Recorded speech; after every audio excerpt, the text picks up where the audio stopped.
एहसन मेहनती साहब, इस वक्त हम पूरी की पूरी तवज्जो जो है वो IMF के उस वफ्त पर है, वो बातचीत हो रही है, मुज़ाकरात हो रहे हैं। अच्छी खबरें कुछ ये आ रही कि मिनी बजट जैसी अब कोई चीज़ शायद वो नहीं आएगी कि मुतमईन नज़र आ रहा है। लेकिन ये भी SIFC का मामला है, इसमें आप क्या देखते हैं? लोकल इन्वेस्टर से ज़्यादा बैरूनी जो सरमायाकार हैं उनकी तवज्जो और उनकी सरमायाकारी वो कितनी अहम होगी अगले आने वाले वक्त में, और वो SIFC के थ्रू आसान भी हो सके?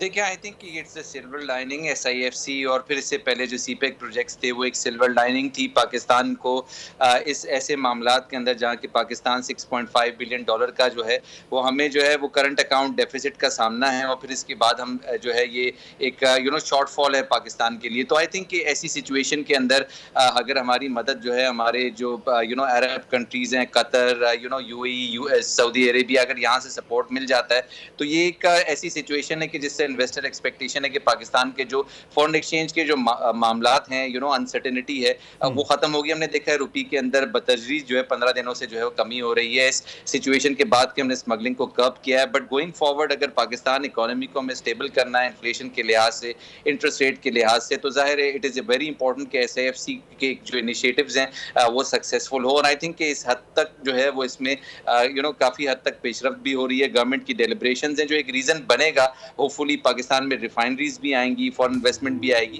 क्योंकि जो ईजियर वे आउट था, जो साकरा अकाउंट के थ्रू इन्वेस्टमेंट आती थी, FDIs आती थी, वो तो वो 1-1 बिलियन डॉलर अब रह गई हैं। और जो स्टॉक मार्केट में भी आती थी तो 4-5 मिलियन डॉलर अब पाकिस्तान में इसलिए आ रहे हैं कि हम डिविडेंड्स रिमिट नहीं कर पा रहे, पैसे रिमिट नहीं होते।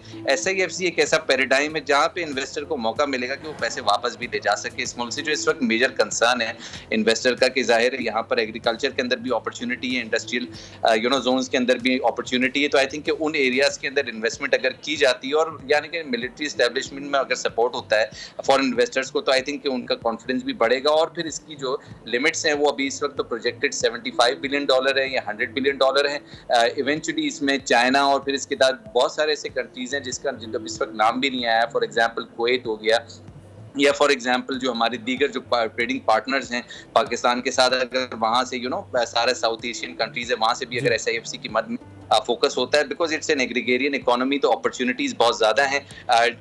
Initially $75 billion and then eventually more and more investment would come in through this route, और ये एक फैसिलिटेटिंग रोल है। अगर ये सक्सेसफुल हो जाता है तो पाकिस्तान के जितने भी मामला हैं इस वक्त फॉरेन एक्सचेंज के या इनके लोन रिटर्न करने के जो मामला हैं वो सारे सॉल्व होते हुए नजर आते हैं। सब्सक्राइब करें और बेल दबाएं ताकि कोई खबर रह न जाए।